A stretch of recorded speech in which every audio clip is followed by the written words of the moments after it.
Bismillahirrahmanirrahim. Assalamu alaikum. Welcome to Pass Education System, largest online institute in Pakistan for your online entry test preparations. This is me, Taimur. I hope you all are doing well. Dear students, जैसा कि आप लोगों के लिए series start की हुई है NED university के राउंड 1 और राउंड 2 की प्रिपरेशन के लिए, जिसमें आप लोगों के लिए फिजिक्स के पास्ट पेपर की सीरीज को स्टार्ट किया हुआ है। और आज की वीडियो में हम उसी सीरीज को कंटिन्यू करेंगे और इंशाल्लाह ताला आज हम डिस्कस करेंगे, आज के लेक्चर में हम डिस्कस करेंगे एनईडी फिजिक्स का past paper number 11। Most important ये स्टूडेंट्स, इससे पहले आप लोगों को हमने एनईडी के मैथ के तमाम पास्ट पेपर सॉल्व करवाए हुए हैं। वो सारे के सारे जो 19 और 20 के करीब पास्ट पेपर बनते हैं, लाजमी तौर पे डेली बेसिस पे एक एक पास्ट पेपर को तैयार करना शुरू कर दें। और साथ ही ये फिजिक्स के हम 10 पास्ट पेपर आपको पहले करवा चुके हुए हैं, और इन 10 पास्ट पेपर एक एक लेक्चर में एक एक पूरा पेपर कवर किया हुआ है, यानी 20-25 एमसीक्यूज हमने कवर किए हुए हैं। 25 एमसीक्यूज हमने कवर किए हुए हैं। तो एक आपके एनईडी के पेपर में 25 एमसीक्यूज ही आते हैं। तो लाजमी तौर पे एक अपना फिजिक्स का पेपर तैयार करें डेली बेस पे, और साथ में एक अपना मैथ का तैयार करें। और लाजमी तौर पे इन तमाम चीज़ों को अच्छे से अभी से पढ़ना शुरू कर दें। अगर आपके बोर्ड एग्जाम्स भी साथ आ रहे हैं तो अपने बोर्ड एग्जाम्स के साथ साथ एनईडी की लाजमी तौर पे तैयारी करें आप लोग, क्योंकि एनईडी का टेस्ट क्लियर करेंगे, इसकी 60% वर्थ है आपके मेरिट फार्मूला में। और सेकंड ईयर की मेरिट फार्मूला में कोई वर्थ नहीं है। सेकंड ईयर के मार्क्स आप लोगों के मेरिट फार्मूला में बिल्कुल नहीं आते। कोई एक भी यूनिवर्सिटी नहीं है जो सेकंड ईयर के बेस पे आपको एडमिशन दे। तो आपके या तो पार्ट 1 के मार्क्स काउंट होते हैं, या आप लोगों के ओवरऑल मार्क्स काउंट होते हैं अगर आप लोग एफएससी कंप्लीट कर चुके हुए हैं। तो लाजमी तौर पे आप लोगों ने पार्ट 2 के पेपर को भी साथ साथ पढ़ के दें, लेकिन साथ साथ मेन फोकस अपने एनईडी की तैयारी पे रखें, मेहरान की तैयारी पे रखें, क्योंकि ये वो टेस्ट हैं, ये वो एंट्री टेस्ट हैं जिन्हें आपको आगे 2025 में एडमिशन देने हैं। अगर अभी आप बोर्ड के पीछे लग के इन चीज़ों से पीछे रह गए तो फिर गैप ईयर पे जा सकते हो। कितने ही स्टूडेंट होते हैं आप चेक कर सकते हो जो गैप ईयर पे जाते हैं, एक एक साल ज़ाया करके बाद में समझ आती है कि हमने एंट्री टेस्ट प्रिपेयर करना था। तो लाजमी तौर पे ये खुद भी चीज़ समझें और आगे भी अपने फ्रेंड्स को भी ये चीज़ समझाएं कि एंट्री टेस्ट को आप लोग साथ साथ तैयार करें, और पास एजुकेशन सिस्टम के यूट्यूब चैनल से तैयारी करें। हमने हर यूनिवर्सिटी का रेलिवेंट कंटेंट अपलोड किया हुआ है। एंड मोस्ट इंपॉर्टेंट ये स्टूडेंट्स, आप लोग हमारे बैच का हिस्सा बने। अगर आप लोग हमारे प्रीमियम बैच का हिस्सा बनेंगे तो आपके लिए बहुत बेहतरीन हो जाएगा। हमारे प्रीमियम बैच की क्वालिटी ये होती है कि इसमें फ़ी जस्ट आपको 6000 पे करना पड़ती है वन टाइम, और उसके बाद आपको आते ही पूरे का पूरा रिकॉर्डेड सेशन प्रोवाइड किया जाता है। उस रिकॉर्डेड सेशन में ऑल सब्जेक्ट्स के वीडियो लेक्चर्स होते हैं, और उसमें आपको बैच 1.1 2 3 4 5 जितने पुराने बैचेस हैं हमारे इस साल के, उन सारे प्रीवियस बैचेस की आपको रिकॉर्डिंग प्रोवाइड की जाती है। उसके बाद ये आते ही आपको पूरा रिकॉर्डेड सेशन, हर एक सब्जेक्ट की वीडियो लेक्चर, साथ में उसके टेस्ट वर्कशीट, और आप लोगों को साथ में मॉक टेस्ट वगैरह प्रोवाइड किए जाते हैं, नोट्स वगैरह प्रोवाइड किए जाते हैं। और दूसरा, आप लोगों को डियर स्टूडेंट्स हमारी डेली लाइव क्लासेस की एक्सेस मिलती है। उन डेली लाइव क्लासेस के अंदर आपको सारे के सारे सब्जेक्ट्स लाइव क्लास में कवर करवाए जाते हैं। सारे सब्जेक्ट्स का सिलेबस लाइव क्लास में कवर करवाया जाता है। हर सब्जेक्ट का एक्सपर्ट बंदा आप लोगों को पढ़ाता है जो खुद इंजीनियर है, जिसकी खुद की डिग्री नस्ट फास्ट से है, एनईडी से है, जो खुद इन पाकिस्तान की टॉप नॉच यूनिवर्सिटी से पढ़े हुए हैं, वो आप लोगों को पढ़ाते हैं। तो लाजमी तौर पे अंदर मैं भी एक सब्जेक्ट को आप लोगों को पढ़ाता हूँ। लाजमी तौर पे आप लोगों ने हमारे बैच का हिस्सा बनना है, जिसमें आप लोगों को तमाम प्रिपरेशंस लाइव क्लास में कवर करवाई जाती हैं। लाजमी तौर पे हमारी सारी इस टीम, जो इंजीनियर्स की एक टीम है, एक्सपर्ट्स हैं, इनसे पढ़ें, जिनको पता है कैसे 100 को कवर करवाना है, कैसे इसकी प्रिपरेशंस करवानी है।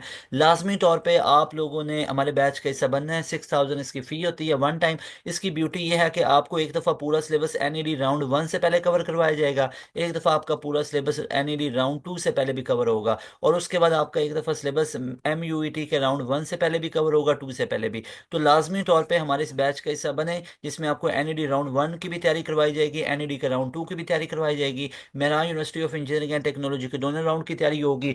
मोस्ट इंपॉर्टेंट ये स्टूडेंट्स, इसमें फास्ट यूनिवर्सिटी कैंडिडेट्स की तैयारी भी करवाई जाएगी। इसमें नस्ट का NET 4 भी आप लोगों को तैयार करवाया जाएगा। ये फाइनल ट्राइज हैं नस्ट का NET 4। फास्ट यूनिवर्सिटी की तैयारी करवाई जाएगी। मोस्ट इंपॉर्टेंट, इसमें प्यास यूनिवर्सिटी का राउंड 3 आपको तैयार करवाया जाएगा। जिकी यूनिवर्सिटी कैंडिडेट्स की तैयारी करवाई जाएगी, और साथ में आपको NTS नेट की तैयारी करवाई जाएगी। Dawood university of engineering and technology, Dow medical institute candidates की तैयारी, आपको MD कैट मेडिकल के रिलेटेड तमाम यूनिवर्सिटीज कैंडिडेट्स की तैयारी करवाई जाएगी। तो लाजमी तौर पे पाकिस्तान के सबसे बड़े एजुकेशनल प्लेटफॉर्म पास एजुकेशन सिस्टम के सबसे सुपर प्रीमियम बैच 5.0 का अभी हिस्सा बने, जिसमें आपको पाकिस्तान की तमाम टॉप 9 यूनिवर्सिटीज़ कैंडिडेट्स की तैयारी करवाई जाती है। जस्ट 6,000 में सारा प्रैक्टिस मटेरियल हम प्रोवाइड करते हैं, लेक्चर नोट्स हम प्रोवाइड करते हैं, एमसीक्यूज हम प्रोवाइड करते हैं, उनके सोल्यूशन हम लाइव क्लास में करवाते हैं। ओरिजिनल जो ये पास पेपर होते हैं, ओरिजिनल पास्ट पेपर, वो हर एक यूनिवर्सिटी के हम आपको लाइव क्लास में सॉल्व करवाते हैं। तो लाजमी तौर पे आप लोगों ने हमारे बैच का हिस्सा बनना है। You people will be so happy by joining our premium batch. तो डियर स्टूडेंट्स, आज के लेक्चर की तरफ हम मूव करते हैं, जिसमें पहला क्वेश्चन है हमारे पास के ट्रांजिस्टर यूज एज। ट्रांजिस्टर आपको पता होना चाहिए उसको हम कैसे यूज कर सकते हैं। एज ए एम्पलीफायर भी यूज होता है, एज ए स्विच भी यूज होता है, एज ए हमारे पास से ये ऑसिलेटर भी यूज होता है, not oscillator, that is oscillator. As a oscillator भी यूज होता है। तो इसलिए हमारे पास राइट ऑप्शन क्या होगा, all of these. So delta option is the best option. उसके बाद हमारे पास next one is final image. सिर्फ एक को चूज करना होता है, मैं आपको बता दूं, सब पे टिक नहीं लगानी होती है।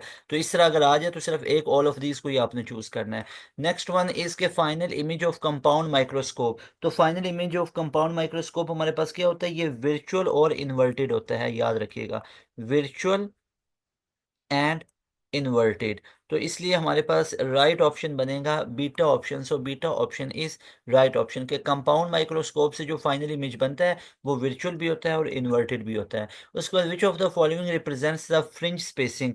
फ्रिंज स्पेसिंग को कौन रिप्रेजेंट करता है। अब याद रखिएगा, delta Y is equal to lambda L upon D. हमारे पास एक रिलेशन होता है जिसके अंदर लैम्डा हमारे पास वेवलेंथ आ जाती है लाइट की, जो हम यूज कर रहे हैं। उसके बाद हमारे पास जो एल आ जाता है, that one is distance between, distance between slit and screen. ये स्लिट और स्क्रीन के दरमियान डिस्टेंस आ जाता है। और डी हमारे पास सेपरेशन बिटवीन स्लिट्स आ जाती है, सेपरेशन बिटवीन स्लिट्स आ जाती है। तो यहाँ पे ये हमारे पास कहाँ पे है, उसने पूछा सिंपल फ्रिंज स्पेसिंग का कौन सा रिलेशन है। सो फ्रिंज स्पेसिंग हमारे पास अल्फा ऑप्शन के अंदर मौजूद है। So alpha option will be right option. Next one is के vector divided by its magnitude is called. As you know that कि एक वेक्टर को अगर उसकी मैग्नीट्यूड पे ही डिवाइड किया जाए तो ये यूनिट वेक्टर के इक्वल आता है, याद रखिएगा। और अगर आपने वेक्टर को निकालना है तो वो क्या आ जाएगा, a unit vector multiply by a magnitude. तो a vector is divided by its magnitude, that is called unit vector. के एक वेक्टर को उसकी मैग्नीट्यूड पे डिवाइड किया जाए तो वो यूनिट वेक्टर होता है। Next one is in compound microscope the focal length of eyepiece is greater. तो कंपाउंड माइक्रोस्कोप में जो फोकल लेंथ होती है, टेलीस्कोप में आई पीस की ग्रेटर है, जो आई पीस की लेस है। और कंपाउंड माइक्रोस्कोप में focal length of eyepiece is greater than the focal length of objective, याद रखिएगा। यानी जो आई पीस की हमारे पास फोकल लेंथ है वो हमारे पास ग्रेटर होती है। So that is why beta option is right option. उसके बाद हमारे पास नेक्स्ट क्वेश्चन है, क्या ball thrown horizontally reaches the ground in 2 second, find the distance. जब भी बॉल को थ्रो किया जाएगा तो सेकंड इक्वेशन को हम यूज करते हैं यहाँ पे। बॉल को जब थ्रो किया जाता है तो इनिशियल वेलोसिटी क्या होती है, जीरो। तो V I T plus half G T square होता है ना। तो स्टार्टिंग वेलोसिटी तो जीरो होगी जब उसको फेंका जाएगा, तो जीरो इंटू टी तो 2 सेकंड है, लेकिन ये तो जीरो हो जाएगा। आगे हाफ जी टी स्क्वायर, जी की जगह पे 9.8 पुट कीजिए। टू की स्केयर है तो उसको मैं 2 इंटू 2 लिख सकता हूँ, एक टू टू से कैंसिल हो गया। अब 9.8 था, ये 10 आ गया। तो ये हमारे पास कितना बनता है, दैट इज 2 5 ज़ा 10।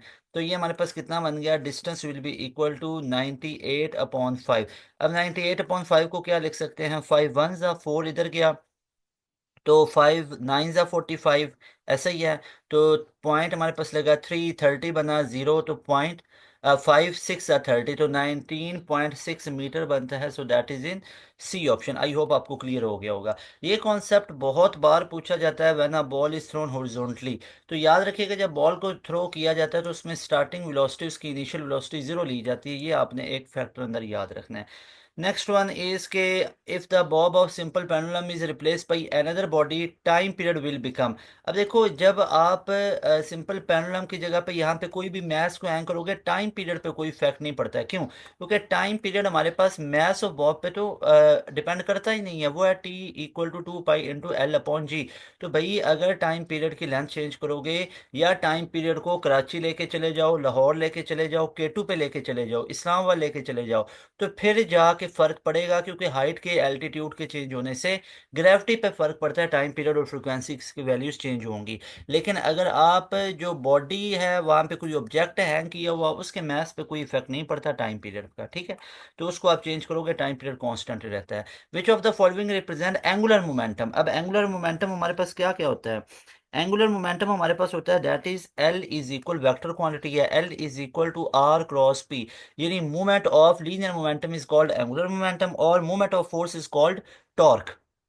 तो यहां से आपको पता ही है आर पी की जगह पे एम वी आपने पुट कर लिया, तो ये एम वी आर आ गया। लेकिन आपको तो पता है कि आर एम वी की जगह पे आर ओमेगा भी पुट किया जा सकता है, तो क्या ये हमारे पास एम आर स्क्वायर ओमेगा बना।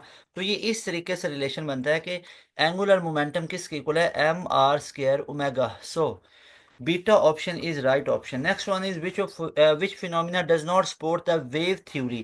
वेव थ्योरी को कौन नहीं करता है। अच्छा, अब एक चीज याद रखिएगा, जब भी बात हो ना वेव की, कि एक कोई है हमारे पास चीज वो वेव की तरह बिहेव कर रही है, तो चीजें वेव की तरह किस में बिहेव करती हैं, रिफ्लेक्शन के फिनोमिना में, रिफ्रैक्शन के फिनोमिना में, डाइफ्रैक्शन में, पोलराइजेशन में। ये वो है हमारे पास जो हमारे पास लाइट की या किसी भी चीज की वेव नेचर को प्रूव करते हैं। और पार्टिकल नेचर को प्रूव करते हैं तीन चीजें, photo electric effect, Compton effect और पेयर प्रोडक्शन। ये अगर आपसे पूछा जाए ना कि लाइट एक वेव है प्रूव करो, तो ये चार प्रोसेस करने हैं, कोई एक कर लेना है, reflection, refraction, diffraction, polarisation, and it is prove कि लाइट एक वेव है। As well light is a particle भी, ये किसने प्रूव किया था, पेयर प्रोडक्शन ने, कॉम्पटन इफेक्ट ने, फोटो इलेक्ट्रिक इफेक्ट ने। तो आप बताओ कि कौन सा वेव थ्योरी को नहीं करता है। Young double slit wave theory को करता है एक्सप्लेन, बिल्कुल करता है। थिन फिल्म करता है बिल्कुल, यहाँ पे टोटल इंटरनल रिफ्लेक्शन होना, इंटरफेरेंस होना, ये तो प्योर वेव के साथ है। न्यूटन रिंग्स बनना, उसके अंदर भी ये सारा फिनोमिना है। लेकिन कॉम्पटन्स इफेक्ट के अंदर वेव थ्योरी नहीं होती है, उसमें पार्टिकल या जो कॉर्पस्कुलर थ्योरी होती है या जो फोटोन नेचर होती है वो प्रूव होती है। उसके बाद next one is angular momentum is dash equal to constant if. अब आप लोगों ने बताना है कि एंगुलर मोमेंटम हमारे पास क्या होता है, कांस्टेंट होता है। अब एंगुलर मोमेंटम का कॉस क्या बनता है, टॉर्क। अगर टॉर्क का सम ही जीरो आ रहा है, टॉर्क का सम की बात करूं, ओवरऑल टॉर्क एक्ट कर रहे हैं, जो टॉर्क का सम है वही जीरो है, तो कोई मोमेंट एंगुलर मोमेंटम प्रोड्यूस नहीं होगा। सो दैट इज वाई अगर हमारे पास summation torque equal to zero आ जाए, तो तब हमारे पास एंगुलर मोमेंटम नहीं होता, जीरो होता है। The reaction in which combining the lighter nuclei to heavy nuclei, दो तरह के रिएक्शंस होते हैं। एक हमारे पास होता है फिशन रिएक्शन, एक हमारे पास होता है फ्यूजन रिएक्शन। अब फिशन रिएक्शन में क्या होता है, फिशन का मतलब होता है स्प्लिटिंग अप। अब इसमें स्प्लिटिंग अप होगा, यानी एक हैवी न्यूक्लियाई छोटे में डिवाइड हो जाएगा, ठीक है। उसके बाद एक हमारे पास होता है फ्यूजन, फ्यूजन का मतलब होता है मिक्सअप होना।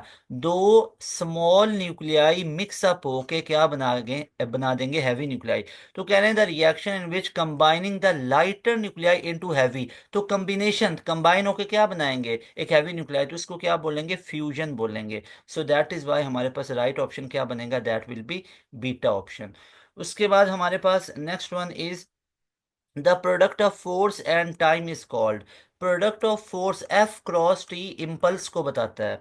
अब याद रखिएगा दो चीजें यहां से पूछी जाती हैं, अगर तो आ जाए rate of change of momentum, तो ये अप्लाइड फोर्स के इक्वल होता है। और अगर खाली आ जाए चेंज इन मोमेंटम, तो ये इम्पल्स के इक्वल आता है। और ये कई बार क्वेश्चन आपके पूछे गए हैं यहाँ से। तो अब क्या मैं आपको ये भी कह सकता हूँ ना, पेपर में ये भी पूछा गया है कि momentum having same unit impulse, change in momentum भी तो मोमेंटम ही है ना, तो मोमेंटम और चेंज इन मोमेंटम और इम्पल्स सेम यूनिट होगा। लेकिन rate of change of momentum applied force के इक्वल होता है, इसका भी ख्याल रखना है। यहाँ पे तो सिंपल पूछा गया था product of force and time. जब लार्ज फोर्स एक्ट करती है शॉर्ट टाइम के लिए, जैसे क्रिकेट बॉल को हिट करने के लिए बहुत तगड़ी फोर्स लगाते हैं शॉर्ट टाइम के लिए, फुटबॉल को हिट किया, फुटबॉल को हिट करने के लिए बहुत स्ट्रांगली, लेकिन अब आपको पता है जो वो फुट का और बॉल का कनेक्शन आता है, जो वो टाइम ऑफ कांटेक्ट आता है, वो बिल्कुल नैनो सेकंड में होता है। तो इसका मतलब है लार्ज फोर्स एक्ट करती है शॉर्ट टाइम के लिए, तो ये इम्पल्स होती है। उसके बाद हमारे पास नेक्स्ट वन इज क्या, field in which the work done is moving close along, ये जीरो होता है, ये तो बहुत बेसिक सी डेफिनेशन, उसको कंजर्वेटिव फील्ड बोला जाता है। वर्क डन क्लोज पाथ में जीरो होता है, यानी work done is independent of the path followed. When a wave goes from a medium one medium to other, which of the following characteristic of wave remain constant? Frequency constant रहती है, उसकी reason क्या है, उसकी reason ये है कि frequency source dependent होती है। याद रखिएगा फ्रीक्वेंसी इज सोर्स डिपेंडेंट, ये सोर्स पे डिपेंड करती है, ये उस ट्यूनिंग फोर्क पे डिपेंड करती है जिधर से ये साउंड की वेव प्रोड्यूस की है। फ्रीक्वेंसी ऐसे नहीं चेंज होती कि एक वेव एक मीडियम से दूसरे में गई है, लाइटर टू डेंसर में गई है या डेंसर टू रेयर में गई है, इससे चेंज नहीं होती। इससे वेलोसिटी वेवलेंथ वगैरह चेंज हो जाएंगी, लेकिन फ्रीक्वेंसी की वैल्यू हमारे पास नहीं चेंज होती है, क्योंकि ये सोर्स डिपेंडेंट है। उसके बाद next one is which of the following has no effect the speed of sound. Pressure को कम या ज्यादा जितना मर्जी कर लो, स्पीड ऑफ साउंड पे कोई फर्क नहीं पड़ता, डेंसिटी से पड़ता है। आपको पता है डेंसिटी कम होगी तो साउंड ज्यादा ट्रेवल करती है, तो इनवर्स रिलेशन है हमारे पास यहाँ पे। उसके बाद टेम्परेचर पे भी, ह्यूमिडिटी पे भी, लेकिन प्रेशर का कोई इफेक्ट नहीं होता है। ये बिल्कुल बेसिक से आप लोगों के पेपर के ये बुक लाइन से पूछा गया। उसके बाद है the tension in the string of a simple pendulum is maximum when the Bob if the pendulum is. अब आपको पता है ये टेंशन मैक्सिमम कब होती है, जब वो हमारे पास मीन पोजीशन पे होता है, तो वहां पे टेंशन सबसे ज्यादा एक्ट कर रही होती है। सो हमारे पास सी ऑप्शन क्या होगा, that will be right option, कि जब हमारे पास वो बिल्कुल मीन पोजीशन पे होता है ना, तब हमारे पास टेंशन क्या होती है, मैक्सिमम होती है। A person wearing a wrist watch that keeps the correct time at the equator goes to north pole, his watch will। अब यहाँ पे अगर वो क्या करते हैं, वो किसकी तरफ मूव कर देते हैं, वो मूव करते हैं नॉर्थ पोल की तरफ। नॉर्थ पोल की तरफ मूव करने से क्या उसके टाइम में कोई चेंजिंग आएगी या नहीं आएगी, तो याद रखिएगा उसके टाइम में कोई चेंजिंग नहीं आएगी, तो it keeps the correct time, तो उसका टाइम क्या रहेगा, करेक्ट ही रहेगा यहाँ पे। उसके बाद है हमारे पास कि a period of a simple pendulum will be double. अगर जो हमारे पास पीरियड ऑफ सिंपल पेंडुलम है डबल हो जाता है, तो लेंथ कितनी हो जाए, तो यहाँ पे आपको पता ही है टाइम पीरियड होता है 2 pi into L upon G. तो लेंथ को अगर मैं 4 टाइम कर दूं, लेंथ को 4L कर दूं अपॉन में जी, तो 4 का स्क्वायर रूट 2 होता है। तो ये जो नया टाइम पीरियड बना, ये पहले वाले का 4 का स्क्वायर रूट बाहर निकला, अंदर 2 पाई L अपॉन जी। तो इसका मतलब है लेंथ को कितना करना पड़ेगा, 4 टाइम करना पड़ेगा, तब जाके टाइम पीरियड डबल होता है। So alpha option is right option. उसके बाद नेक्स्ट क्वेश्चन है हमारे पास कि two forces A and B are acting opposite direction, the magnitude of resultant. अगर तो सेम डायरेक्शन में कर रही हूँ तो रिजल्टेंट ऐड होगा, ऑपोजिट है तो उनका रिजल्टेंट सब्ट्रैक्ट किया जाएगा, और वो क्या होगा, minimum. So that is by beta option is right option. उसके बाद नेक्स्ट क्वेश्चन है the period of a simple pendulum is independent हो। भाई period of simple pendulum length length पे डिपेंड करता है, बिल्कुल करता है। कैसे, इसका फॉर्मूला देखिए हमारे पास क्या होता है, that is T is equal to 2 pi into L upon G. तो यहाँ पे चेक कर सकते हो टाइम पीरियड कहीं ना कहीं लेंथ पे भी डिपेंड कर रहा है, और ये ग्रेविटी पे भी डिपेंड कर रहा है।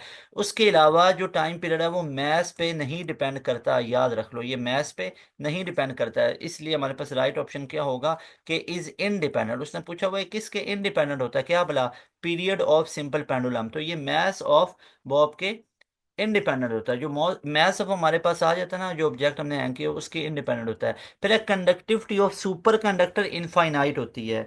जो सुपर कंडक्टिव के हमारे पास कंडक्टिविटी होती है इनफाइनाइट, उसकी रीजन क्या है, कंडक्टिविटी होती क्या है हमारे पास, कंडक्टिविटी हमारे पास होती है रेसिप्रोकल ऑफ रेजिस्टिविटी। अब इनकी रेजिस्टिविटी कितनी होती है, इनकी रेजिस्टिविटी जीरो होती है, तो 1/0 कितना हो जाता है, इन्फिनिटी हो जाता है, याद रख लो। सुपर कंडक्टर्स की जो रेजिस्टिविटी होती है ये जीरो होती है, याद रख लो। तो इसलिए इनकी कंडक्टिविटी कितनी हो जाएगी, infinite. So that is why beta option is right option. और सुपर कंडक्टर क्रिटिकल टेम्परेचर्स पे बनाए जाते हैं। फिर 600 newton man run up hill की तरफ भागता है, ठीक है, 4 metre high in 3 second, find power. Power को फाइंड आउट करना है। अब आप लोग जानते हैं पावर का तो बेसिक सा फॉर्मूला हमारे पास क्या होता है, दैट इज W/T। अब वर्क डन हमारे पास किसके इक्वल आ जाएगा, mgh/T आ जाएगा। अब मैथ्स उसका हमारे पास कितना गिवन है, यहाँ पे देखें, मैथ्स तो गिवन ही नहीं है। mg की जगह पे क्या मैं F.H या F.D लिख सकता हूँ, अपॉन में टाइम आ गया। अब फोर्स कितनी है हमारे पास, दैट इज 600। डिस्टेंस यानी हाइट कितनी है, 4 मीटर। ये हमारे पास टाइम कितना है, 3 है। तो ये चेक कर लें, 3 2 6 200, तो ये 200 इंटू 4 कितना आ गया, दैट विल बी 800। तो यहाँ पे राइट ऑप्शन हमारे पास क्या बनेगा, दैट विल बी 800 न्यूटन। और ये आपके पास कहाँ पे दिख रहा है, ये हमारे पास सी ऑप्शन के अंदर है। So C option will be right option. उसके बाद हमारे पास नेक्स्ट क्वेश्चन है magnifying power of astronomical telescope. Astronomical telescope की मैग्नीफाइंग पावर हमारे पास क्या होती है, ratio of focal length of objective divided by focal length of eyepiece. दोनों लेंस की फोकल लेंथ का जो हमारे पास रेशियो है उसको हम मैग्नीफाइंग पावर बोलते हैं, याद रखिएगा। So dear students, that was all about our NED physics paper number 11 in which we discuss all MCQs, जो कि हमारे पास 20 MCQs आप लोगों के आते हैं फिजिक्स के पोर्शन में। इससे पहले 10 पास पेपर के आप लोगों को हम पेपर सॉल्व करवा चुके हैं NED फिजिक्स के। लाजमी तौर पे उसको भी एक एक करके देखें। आज हमने 11वां सॉल्व किया है। आई होप आपको फुल अच्छे से कवर हुआ होगा, समझ आई होगी। डिटेल के अंदर आपको एक एक चीज़ बताई जा रही है। मोस्ट इंपॉर्टेंट ये स्टूडेंट्स, अगर आप लोग फास्ट के अंदर एडमिशन चाहते हो, आखिरी ट्राई है, हमारे बैच का हिस्सा बने। प्यास राउंड 3 के लिए हमारे बैच का हिस्सा बने। अगर NET 4 तैयार करना चाहते हो, लाजमी तौर पे आप लोग इसका हिस्सा बने। Last of June, mid of June से ऑलमोस्ट ये स्टार्ट हो जाएंगे आप लोगों के। उसके बाद आप लोगों के पास जनाब जीके यूनिवर्सिटी की एक ही ट्राई है। लाजमी तौर पे इसका स्कॉलरशिप का अवेल अगर करना चाहते हो, टॉप 20 मेरिट पोजीशंस में आना चाहते हो, लाजमी तौर पे हमारे बैच का हिस्सा बने। इसमें बहुत स्कॉलरशिप्स होते हैं। सबसे ज़्यादा स्कॉलरशिप देने वाली यूनिवर्सिटी जीके यूनिवर्सिटी है। इसमें इतने स्कॉलरशिप्स हैं कि आप सोच नहीं सकते हैं। इस पे लिखें GK university all detail by pass education system, ज़रा उसमें सर्च करें और इसकी तैयारी हमारे पास करें, क्योंकि हमारे स्टूडेंट अल्हम्दुलिल्लाह उधर स्कॉलरशिप पे पढ़ रहे हैं। और काफ़ी ज़्यादा स्टूडेंट हमारे 2024 में भी उधर सेलेक्ट हुए। नस्ट के सारे राउंड के टॉपर 2024 2025 के हमारे बैच के स्टूडेंट हैं। प्यास के दोनों राउंड्स के टॉपर हमारे बैच के स्टूडेंट हैं। फास्ट यूनिवर्सिटी में सबसे ज़्यादा सिलेक्ट होने वाले 2024 में 600 के करीब हमारे स्टूडेंट हैं अल्हम्दुलिल्लाह। कॉम सेट्स के अंदर हमारे स्टूडेंट सेलेक्ट हो रहे हैं। अगर आप लोग ये फास्ट की, प्यास की, NET 4 की, जीके की, आप लोग NED के राउंड 1 की, NED के राउंड 2 की तैयारी करना चाहते हैं, इसके अलावा MUET की तैयारी करना चाहते हैं, तो लाजमी तौर पे हमारे बैच का हिस्सा बने, जिसमें आपको MD कैट की भी तैयारी करवाई जाएगी, जिसमें आपको डाउ मेडिकल इंस्टीट्यूट की तैयारी करवाई जाएगी, Dawood university of engineering and technology, Quaid Awam university की तैयारी करवाई जाएगी, एयर यूनिवर्सिटी, बहरिया यूनिवर्सिटी है, ITU है, पंजाब यूनिवर्सिटी है। तो ये तमाम पाकिस्तान की टॉप 9 यूनिवर्सिटीज़ कैंडिडेट्स की तैयारी करवाई जाएगी। इसमें UET का राउंड 2 भी तैयार करवाया जाएगा। लाजमी तौर पर हमारे बैच का हिस्सा बने, आप लोगों की बहुत बेहतरीन तैयारी हो जाएगी। और अपने मार्क्स और रिव्यूज़ हमारे साथ इस नंबर पे शेयर करने हैं। आप लोग हमारे बैचेस से या हमारे आप लोग यूट्यूब चैनल से तैयारी करें। इंशाल्लाह मिलेंगे नई वीडियो में। अस्सलाम वालेकुम, अल्लाह हाफिज़।